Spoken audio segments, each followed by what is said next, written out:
Hi, folks. It's Dr. Christine Sauer again with another episode of Sparkles for Mental Health, where we talk with thought leaders around the world to provide actionable resources and fascinating stories around personal growth and holistic health in all 5 dimensions: physical, mental, social, spiritual, and financial.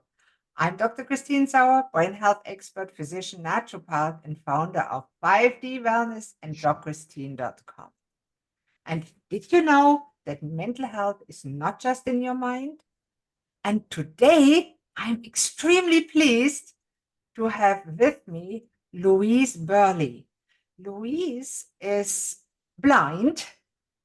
I think you're okay with me saying that. Now, Yes. let's welcome Louise Burley and please introduce yourself. Hi, I'm Louise, and as Dr. Christine's mentioned, I am a non-sighted person, and I was born in a very small community where there wasn't that many resources for my parents as a non-sighted person, and I also was born with chronic juvenile rheumatoid arthritis. So my parents became, how would I say, self-starters um, in uh, in the family. I mean, it wasn't because they were highly educated. Mom had grade 6 and dad had grade 2. Um, but we were taught that at an early age, wherever you see a challenge or an obstacle, there are many ways to go around it. And from that, I have made for the past 6 decades the impossible to possible in my life and in my work. Wow, making the impossible possible. What a mission you are on. I am on a mission indeed. So, how does your non sightedness fit in that whole picture? Well, as you know, uh, for example, if you um, enter a room, you can just move your eyes and glance to see whatever's in the room. However, that's not what my life is about. My life is about touching, hearing, um, smells. And so and sometimes some people would say that we have a sixth sense, which would be a facial sensitivity, so you can sense things with your face and your body. However, the bigger picture for a non-sighted, and I will talk about myself, that not every non-sighted person is as adventurous as I am. It's about really adapting on a daily basis so that you don't look at things. I don't particularly look at things as obstacles and challenges. I look, okay, let's find solutions. Um, for example, here's a big one for me that I'm working on right now, and it's a dream. And when you can write your dreams, ideas, and thoughts down, it really helps you sort it out in your mind, because everything starts in the mind. So for me right now, the biggest mission is, if you go to my website, you will see some pieces of it, is about making the impossible possible with disabled people. Now, I do not work with disabled people. I work with the general public and healthcare and inclusive communities. But here's the thing. I do not like the word disabled people. Okay, disability. If you take the DIS off of it, you get abilities. And that is what I'm all about, not limitations, which is disability. So the mission I'm on is to change that word in my country, which is a big, huge mission, to people of resilience. Doesn't that sound more what we are? We know how to bounce back from any obstacles, challenges, whatever happens in a day, in a week, in a month, in a year. So, and you need to know this particular thing. When you have an idea or a thought, or you are a huge dream like mine, it's yours. There's other people on social media making the impossible possible, but I'm bringing a unique perspective to it. And you, with your idea, it's yours to keep. And one of the things I've noticed and realized is that whatever I want to achieve in making the impossible possible, it has either been done, or it's being done, or it's going to be done. So you need to know that your idea, so my idea of changing the word disability to people of resilience has been done. And where it has been done, it's in Dubai. And in 2017, the country did away with the word disability and they replaced it with people of determination. But I think we as people, myself, I'm non-sighted, someone else, it's another situation, whether it be physical, mentally, emotional, spiritual, it is people of resilience. You know, that's a really interesting perspective, Louise, because many people that went through hardships have to develop some kind of resilience. You have a choice. Either you become resilient or you falter and become a true believer in the word disability and live through that word and are truly unable to function properly. Mm-hmm. And that is a very interesting thing, how words can shape thoughts and emotions, and they do in a big, big way. So I love the way you say that. You're truly resilient. I'm too.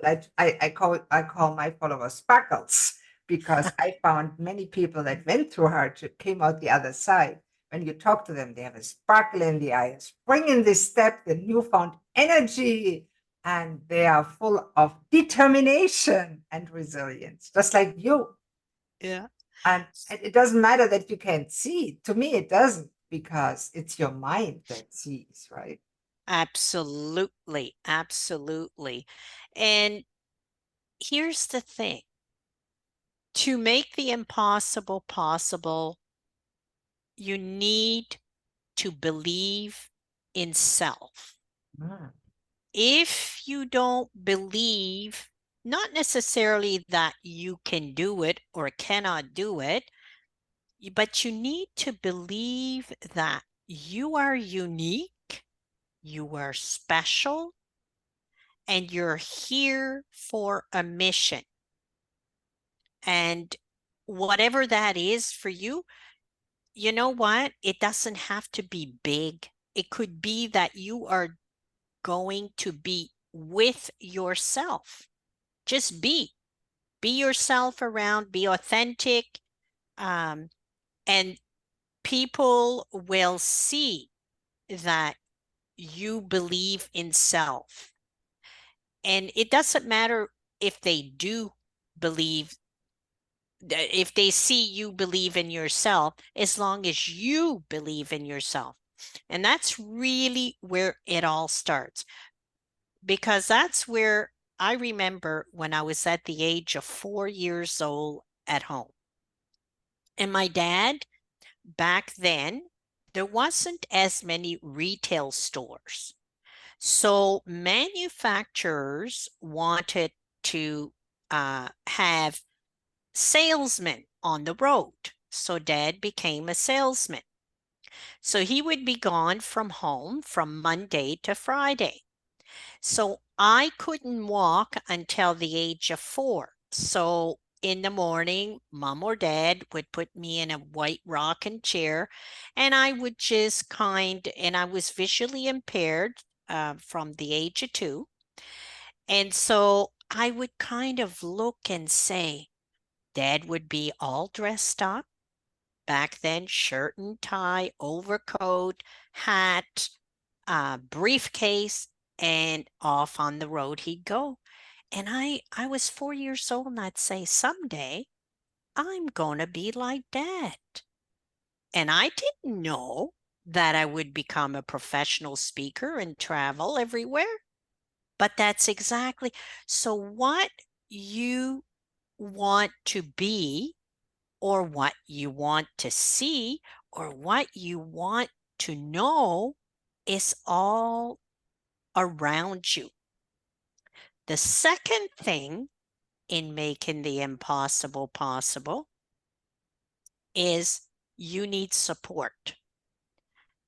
You definitely cannot achieve or what seems unachievable to you without any support around you, with you. And the reason is that as adults, as children, we don't mind asking. We can ask any question. You remember when, you know, if you're a parent listening to this, your child comes from school and they want to know all about the birds and the bees, and you don't know how to answer that. So children will ask, but adults, we no, we can't ask for help, because if we ask for help, it shows that we're weak. No, we're not. We're smart. So whatever it is that you want to make the impossible possible with, remember that you need to reach out and either create or ask for help. Louise, that is so beautifully said. And you are so true. And I was at that point myself. When I was younger, I thought I had to know it all. I had to be it all. And it is so overwhelming and stressful Yep. because nobody honestly can do it. And at Yep. some point you crush. And for me, it nearly killed myself. Well, I nearly killed myself.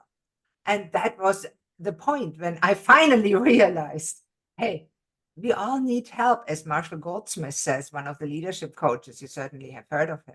And I love that. We all need help and we all need support. And you're so right. And Yep. many of us that try to work as coaches or create content, we look in the internet and say, oh my God, everything I want to do has already been done by somebody else and maybe better than I am doing it. I better give up, right? That is one choice.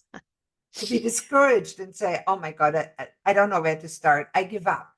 The other choice is looking at it the Louise way and saying, well, it seems impossible to become better than that.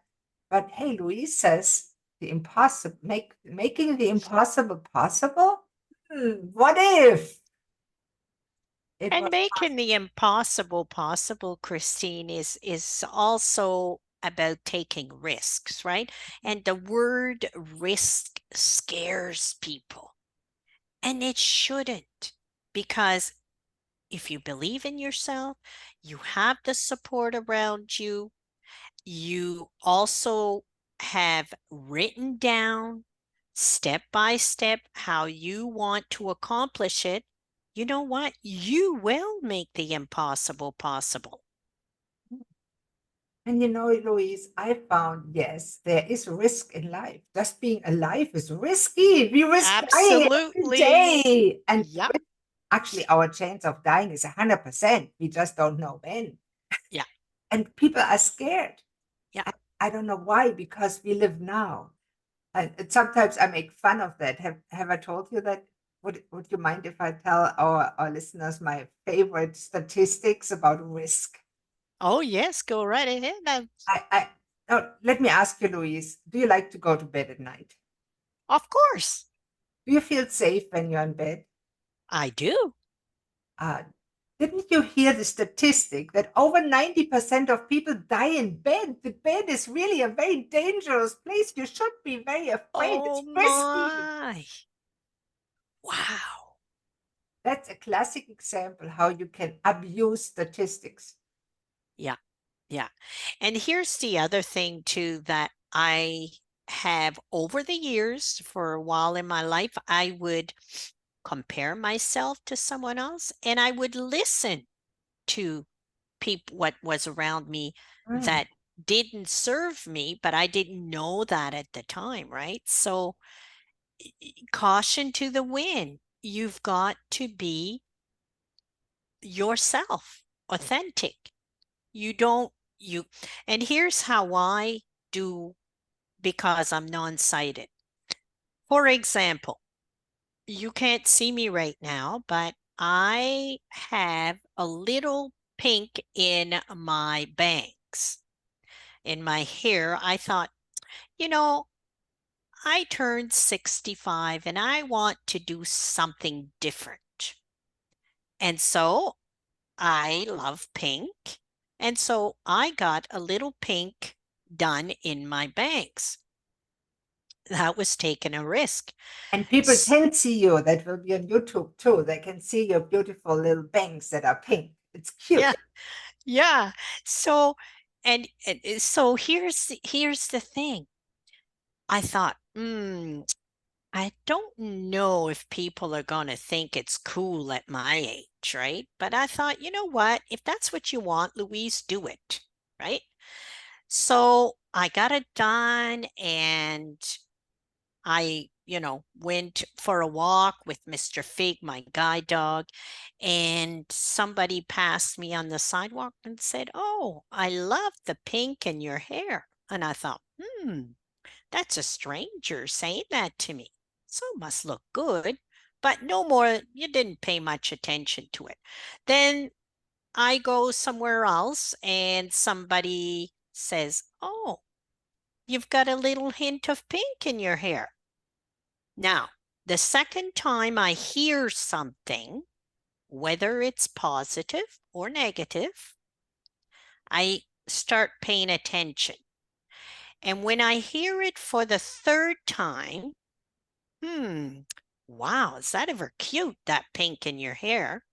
Well, that's a confirmation for me. And that's how, and all of these people making comments about my pink bangs, you know what? They didn't, I didn't know them and they didn't know me. So they were not doing it because they wanted me to feel that they were nice to me. They did it because they liked it. So I always, the first time when somebody says, "Well, you know what, Louise, that's ugly on you," or "Did you know, Louise, that, you know, I don't pay attention to the first. Second, I start paying attention. And the third time that somebody says something to me about that particular thing, or it could be a situation, could be an item, it could be anything, I pay attention. It's a confirmation at number three. And that's how I'm able to get information in the world And that's how I can make some really great decisions. That is a good point, especially when it comes to digital marketing, and you're quite an authority online on certain things, on resilience. You're quite some speaker here, and you've traveled. And many people that are not that sighted, they feel depressed. They tend to give up. You're the Mhm. opposite. You go out there. You have the courage to overcome those fears. And there's real danger for you just in crossing the street. And that's why you have guide dog. Mhm. Let me know. You talked about Mr. Fig. How did you get that name? Well, Mr. Fig is really not his real name. And here's what happened. Um, Mr. Fig, the dog that I have now, he's a Bernese Mountain Dog mixed with lab. Beautiful, beautiful animal.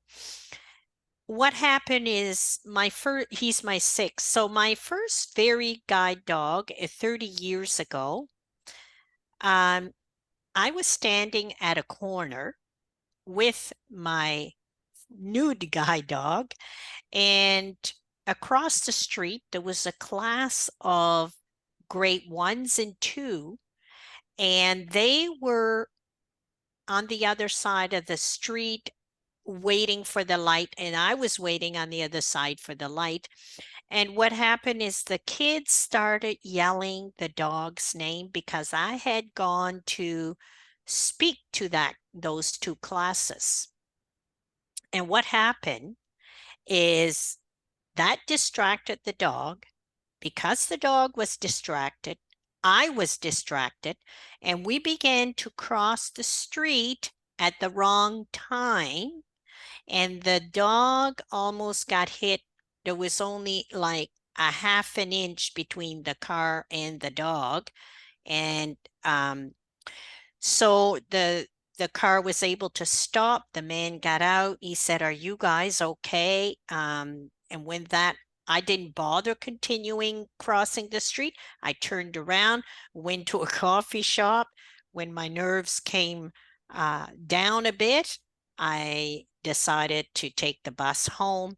And I got home and I thought, how can I solve this issue? People knowing the dog's name. Well, I thought to myself, you know what? I'm just not going to tell people the real name. And if it's a female, it's Mademoiselle Fig. And if it's a male, it's Mr. Fig. So that's how that came about. It's to keep me safe, because if I tell people his real name, people, they love animals, right? They come to you and they'll say, "Oh, what's his name? What's her name?" And then he's distracted. He's no longer protecting me, and I don't feel safe. So Mr. Fig is his nickname. Wow. I love that. That is such a great story and a wonderful idea. And really, every blind guide dog should, and the handler like yourself should do that. Now, are you training for the blind people? Are you training others visually impaired people that have guide dogs so they do the similar good things? I know, They're, yeah, pardon? I know you do courses, you do trainings, you do motivational speaking. Yeah, no, I don't work with non-sighted people.